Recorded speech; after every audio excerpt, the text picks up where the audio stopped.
Lucha social y participación política en el sexenio obradorista 2018-2024, y esta mesa lleva por título Morena, las derechas y las izquierdas. Es un poco la mesa de la geometría política del sexenio. Para eso, Daniel Sánchez y Berenice Ortega nos van a hablar sobre Morena. Sergio Tamayo pues va a continuar un poco su participación de la mesa anterior hablándonos sobre las derechas durante el sexenio, y yo, Diego Bautista, les voy a hablar sobre las izquierdas, a la izquierda de Morena. Vamos a empezar con Daniel Sánchez, que es un colega del SUA, de la Facultad de Ciencias Políticas y Sociales. Va a tener tiempo hasta por 20 minutos para su participación. Te paso la palabra, Daniel. Gracias, Diego. Entonces, pues bien, ahí para tener el referente del tiempo y luego que se nos pasa. Pues la presentación que hoy traigo para acá se titula así: entre la movilización electoral y el trabajo político, la participación política en el obradorismo. Un poco, digamos, señalando, voy a recuperar esto que ya comentaba Sergio, ¿no? En términos de una genealogía de cómo se fue constituyendo el obradorismo, pues bueno, recordemos que dependiendo también de las diferentes interpretaciones, pero hay quienes fundamentalmente lo ubican a partir del, gracias, lo ubican a partir de las movilizaciones que se dieron en torno al desafuero y posteriormente en la jornada o en las jornadas de movilización posteriores al proceso electoral de 2006. Ahí lo que vamos a encontrar básicamente van a ser dos elementos, ¿no? Por una parte, una organización que busca cada vez más tener un anclaje territorial. Al mismo tiempo, lo que vamos a observar, pues bueno, justamente es a través de estas movilizaciones una de las principales características de la participación política del obradorismo, ¿no? Hacia 2012, posteriormente, pues lo que vamos a ver es justamente una institucionalización que se va a dar de este movimiento que, bueno, va a ir articulando también, como ya nos señalaba Sergio previamente, a diferentes organizaciones, grupos, colectivos, en algunos casos que, bueno, pues básicamente van a tener como principal referente el liderazgo de Andrés Manuel López Obrador, ¿no? Un poco lo que pretendo con esta presentación es rastrear cuáles han sido las principales dinámicas de participación política en el marco del López Obradorismo, del movimiento obradorista. También tratar de entender de alguna manera cuáles han sido aquellas que se han fomentado institucionalmente, es decir, a partir de Morena, del partido, particularmente con su conformación o discusión posterior al 2012 y como tal, pues ya en la participación electoral a partir de 2015. Y por otra parte, quiero desagregar como una serie de prácticas o de formas de participación política que se mantuvieron de alguna manera o que han mantenido los grupos de las bases, que de alguna manera han servido como anclajes de resistencia frente a las imposiciones desde las cúpulas partidarias. Ahí, digamos, sin un mayor afán un poco de empezar a polemizar, sí señalar que difiero de algo que señalaba Sergio previamente, ¿no? Él decía que de alguna manera, pues el movimiento se había ido como, o había tenido como una cierta cristalización en el partido político, en Morena, y que se había ido desdibujando. Yo lo que de alguna manera he observado a partir de lo que se ha hecho para esta investigación, que ha sido a partir de revisión documental y de trabajo de campo en grupos del obradorismo y entrevistas con diferentes liderazgos, sobre todo liderazgos de lo que podríamos denominar las bases, pues es que por una parte sí se da esta constitución bastante, digamos, institucionalizada en la figura de Morena, pero también vamos a encontrar de alguna manera como una suerte de estos anclajes de resistencia en las prácticas de los actores, digamos, de base, que se van finalmente o se van a ir cerrando cada vez más en o a nivel territorial, ¿no? El principal argumento que yo voy a esgrimir aquí en la presentación es que, bueno, no hubo como, particularmente a partir de 2018 y de los triunfos electorales, no hubo una intencionalidad de Morena y de López Obradorismo, pues de fomentar ciertas formas de participación desde las bases, ¿no? Sí ha habido, y lo voy a, bueno, andaré un poco más adelante en ello, por ejemplo, en el Instituto de Formación Nacional de Formación Política, del que nos hablará Berenice, estuvieron también los comités de digamos, de defensa de la cuarta transformación, pero en sí, digamos, no ha habido un mayor apoyo desde la institucionalidad para que estas formas de participación tuvieran un mayor peso. Esto derivó justamente en una suerte de, pues, de que las bases van a retirarse progresivamente hacia ciertos espacios de crítica y de resistencia, en donde, bueno, justamente van a tener crítica, digamos, hacia la persistencia de ciertas prácticas autoritarias, clientelares, un poco lo que ya también en un comentario señalaba Joel, digamos, sobre qué persistencias habría, pero realmente más allá de esa crítica no hay una postura o un posicionamiento que permita incidir en las decisiones del partido. Bien, para esto, pues brevemente quería señalarles un poco cómo entiendo la conformación de esto que denominamos como el fenómeno del obradorismo, ¿no? Porque ciertamente como que, bueno, normalmente se han dado ciertas caracterizaciones recurrentes en la literatura, ¿no? Algunas ponen un gran énfasis justamente en el liderazgo de Andrés Manuel, otras ponen justamente un mayor énfasis en la capacidad de movilización en las diferentes organizaciones que participaron o que sigan participando de alguna manera dentro de, con formas algunas más espontáneas, otras más organizadas, dentro de esto que podemos denominar como el fenómeno obradorista.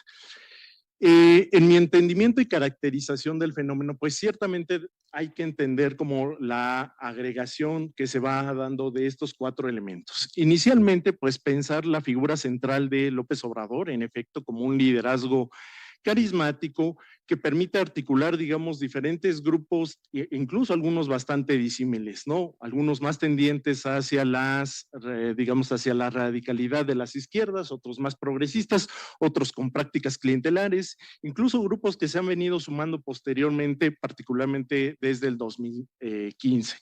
La figura de AMLO, en efecto, no permite esa centralización, también permite de alguna manera establecer las directrices centrales del movimiento. Directrices centrales que incluso se van a dar en términos de las decisiones políticas y de los mecanismos de decisión internos, ¿no?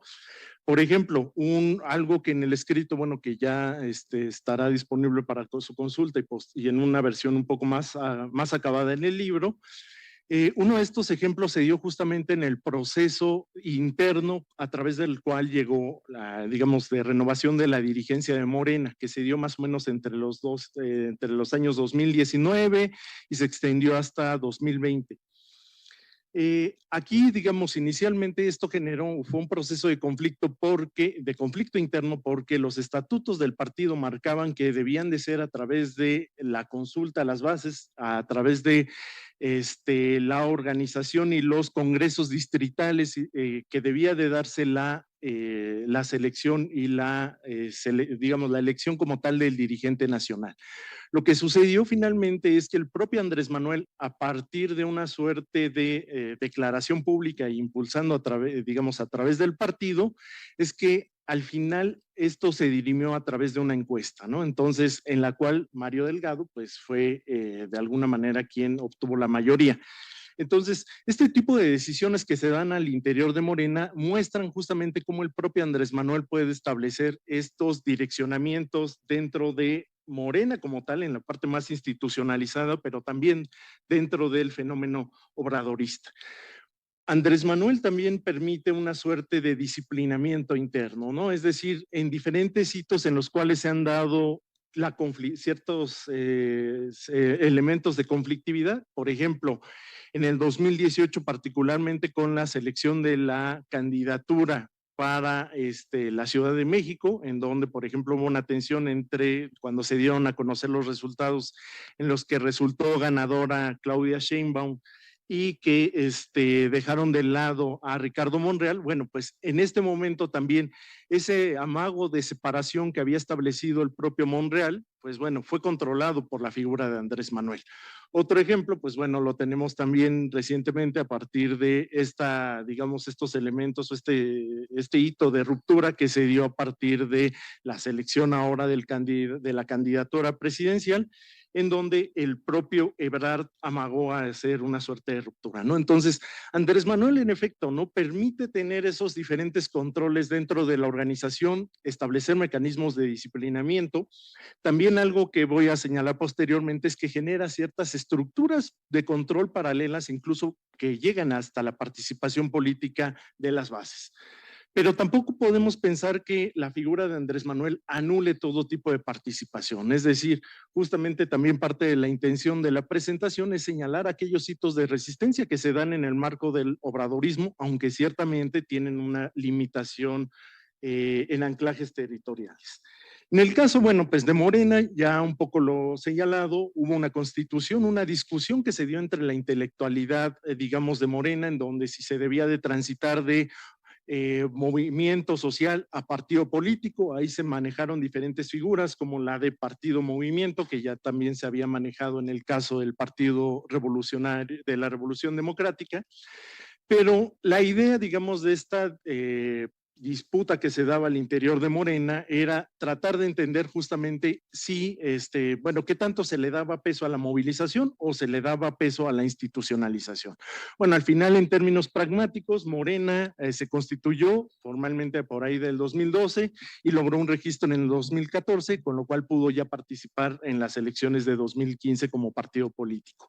Ciertamente, como lo ha señalado en este texto que señalaba Máximo, ha discutido sobre las diferentes formas de la hegemonía obradorista. Bueno, el partido permitió de alguna manera ampliar, digamos, a partir de ganar otras posiciones políticas, permitió ampliar el perímetro del obradorismo. Sin embargo, también esto implicó pues la llegada de otros actores externos y un repliegue constante de los actores de las bases, ¿no? Entonces, en el caso de Morena debemos de entender lo que ciertamente es la parte más institucionalizada, la que permite de alguna manera canalizar la participación de las bases hacia las posiciones políticas, pero fundamentalmente yo entiendo a Morena como un mecanismo de transformación de capital político, es decir, los diferentes actores individuales y colectivos que acumulan capital político construyendo redes a través de diferentes prácticas, logran justamente tener una objetivación de ese capital a partir de Morena, es decir, transformar esas redes de apoyo en posiciones políticas que a su vez les permiten avanzar en sus trayectorias. En el caso del López Obradorismo, bueno, pues justamente ahí lo entiendo como esta forma más de un movimiento social, una estructura que incluye a actores individuales, colectivos, a movimientos ya previos a la constitución del obradorismo, ¿no?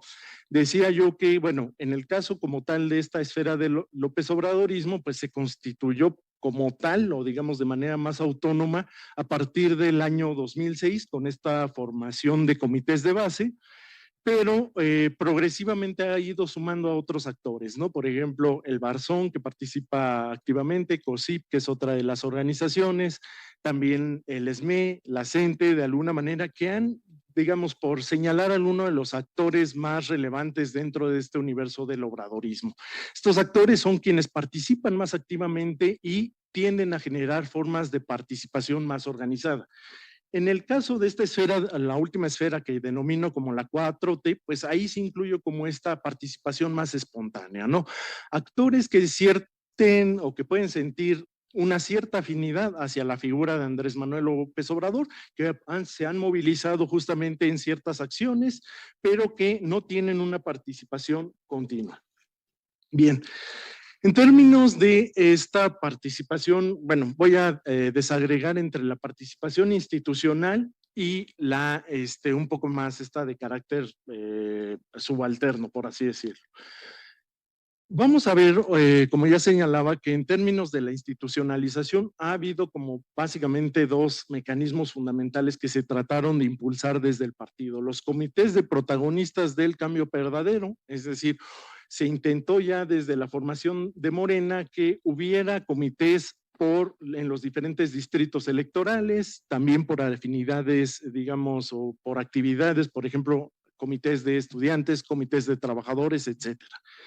El otro, digamos, intento de organización fue justamente el Instituto de Formación Política, del cual no entraré en detalle. Al final de cuentas, bueno, lo que se puede observar es que estos intentos justamente de organización fueron progresivamente abandonados por el partido. Es decir, básicamente se dejó que las propias bases, en el mejor de los casos, realizaran la organización de estos comités a través de actividades de discusión cotidianas, pero en sí no hubo un impulso institucionalizado para mantener ese esfuerzo colectivo. Lo que sí hubo fundamentalmente es un intento de participación centrada en la movilización y dentro de esta, pues básicamente en términos de apoyo electoral. Por apoyo electoral no solamente me voy a referir a justamente, bueno, si lo pensamos desde 2018, en el mismo 2018, las elecciones de 2021, pero también los diferentes ejercicios, digamos, de democracia directa, fundamentalmente el ejercicio de revocación de mandato, ¿no? Entonces, es en ese momento donde sí va a haber una activación institucional para propiciar, digamos, la participación política del obradorismo. El otro caso, digamos, de movilización tiende más al apoyo, en unos casos más de carácter ritual. ¿A qué me refiero? Por ejemplo, estas manifestaciones que se dan cada 2 de junio o en diciembre, refrendando el apoyo hacia el gobierno de Andrés Manuel López Obrador. Entonces, básicamente lo que vamos a observar es que la participación institucional se va a centrar en esos dos aspectos. Ahora bien, hay que entender que justamente los mecanismos de movilización se van a dar en dos terrenos y que también le permiten de alguna manera este control al propio Andrés Manuel López Obrador. Por una parte, se va a dar este control a partir de los programas sociales o de una estructura de programas sociales que se creó a partir de los delegados de bienestar, los subdelegados estatales, hasta llegar justamente a los siervos de la nación y a los beneficiarios del programa, los cuales de alguna manera, sin ser no es como tal un intercambio de coacción en términos de tú recibes un programa social y en función de eso tienes que ir a votar, pero sí hay ciertos elementos de coacción en términos de que, por ejemplo, los siervos de la nación en muchas ocasiones están presentes fuera de las casillas electorales para observar que quienes han sido los beneficiarios en efecto asistan a la votación. El otro mecanismo de movilización territorial emprendido por Morena son los COTS, digamos estos coordinadores territoriales, quienes son grupos del López Obradorismo y que de alguna manera realizan trabajo de base cotidiano, ¿no? En ambos casos, bueno, pues estas dos estructuras son fundamentales para la movilización electoral y la movilización de carácter de apoyo, ¿no? Aquí brevemente, pues hacer como un ejercicio señalando cuáles han sido los principales ejercicios tanto de consulta como de participación que se han dado de movilización, ¿no? Sin duda, en el caso de las consultas, pues destaca la revocación de mandato, que es el ejercicio que logró más participación con más de 16 millones de personas. Y en el caso de las movilizaciones, pues destaca el caso de la contramarcha, que logró una movilización de 1.2 millones de personas. Es importante señalar que también, bueno, queda claro que hay un mayor énfasis justamente en la participación electoral porque se logra una mayor movilización para estos ejercicios de consulta que para las movilizaciones en apoyo a López Obrador. Pero también es importante señalar que en el caso de las movilizaciones que señalo en el segundo cuadro, estas se han dado fundamentalmente en contextos o en coyunturas de críticas hacia la figura o el gobierno de López Obrador. Por ejemplo, la megamarcha de apoyo, la primera, que fue en enero de 2019, que es la megamarcha en apoyo a AMLO, fue en el contexto de estas críticas que se hacían por el combate al huachicoleo. La marcha del millón, de alguna manera, que también fue una respuesta a las movilizaciones y al plantón de Frena. La contramarcha, que tiene que ver con quizá la manifestación de la oposición más organizada en torno a la defensa del INE. Y bueno, la última de ellas, que fue la marcha por la soberanía energética en marzo del 2018, ¿no? Hay dos mecanismos fundamentales a través de los cuales ya, bueno, Andrés Manuel ejerce un control sobre la movilización o la organización de las bases. Uno ya ahondé en él, que es la parte de la estructura de los programas sociales, pero el otro es fundamentalmente a través de lo que se denomina la figura del enlace. Básicamente, para explicarles cómo funciona este mecanismo, normalmente en el territorio hay una organización relativamente autónoma de las bases, quienes buscan impulsar una candidatura, por ejemplo, para una alcaldía o para una diputación local. Varios de los entrevistados lo que señalan es que cuando ellos, bueno, desde las mismas cúpulas se incitan ciertas prácticas de, digamos, de disputa entre ellos. Entonces, una vez que no logran cierta, digamos, cierta unidad para impulsar una cierta candidatura, lo que llega es que normalmente una de las figuras de la cúpula, que puede ser el mismo Andrés Manuel o dirigentes del partido, les dice, bueno, pues como ustedes no se ponen de acuerdo, entonces lo que vamos a hacer nosotros es imponer un candidato externo, ¿no? Bien, entonces, ahora bien, como tal, en términos de cuáles son las expresiones un tanto más subalternas que se han dado en el caso del López Obradorismo. Particularmente lo que vamos a ver es que a partir del 2021, digamos, fundamentalmente, lo que se va a observar es que hay un repliegue de las bases por parte de esta, digamos, esta imposición que se da desde las cúpulas partidarias, pero también por la llegada de actores externos de otros partidos políticos. Hace rato ya mencionaban el caso más reciente de Alejandra del Moral. Lo que vamos a ver es que ante estos escenarios hay básicamente algunas expresiones que se han dado, y aquí voy a señalar las tres de mayor relevancia, que han buscado establecerse o constituirse como espacios de crítica a la persistencia de prácticas autoritarias y clientelares. Está el Foro Nacional de Militantes de Morena, la Unidad de las Izquierdas y la Convención Nacional Morenista. En general, todas estas críticas han tendido en el mismo sentido de señalar la persistencia de prácticas autoritarias y la exclusión de las bases, pero sin tener una mayor incidencia dentro del partido. Ya un poco para ir cerrando, ¿no? ¿Cómo se mantiene la pacificación de los diferentes sectores? Bueno, inicialmente a través del discurso de la transformación, es decir, muchos de los actores que participan dentro de este universo del obradorismo asumen o tienen una cierta creencia justamente en el poder de la cuarta transformación. El segundo elemento que permite la pacificación es la estructura de capital político, es decir, estos intercambios políticos a través de los cuales se da una cooptación de ciertos liderazgos en donde se les ofrecen candidaturas, etcétera, con el fin de lograr que haya un repliegue de las bases o de ciertos grupos. La división de grupos que ya señalaba a través de la imposición de enlace. Y otro de los mecanismos, perdón, aquí me equivoqué, son elementos de violencia simbólica. Por ejemplo, nombrarlos monrealistas, nombrarlos priistas, etcétera, fungen como ciertos elementos que llevarían a esta pasivización de los actores. Entonces, bueno, pues ya concluyendo, señalar esto, ¿no? Que desde Morena hay un intento, bueno, ha habido justamente ciertos mecanismos de pasivización de la organización de base, que se han ido desplazando progresivamente y eso no implica, afortunadamente de alguna manera, que no haya habido ciertos o no sigan existiendo ciertos hitos de organización dentro de las bases, pero que se circunscriben básicamente a nivel del territorio. Vale, gracias.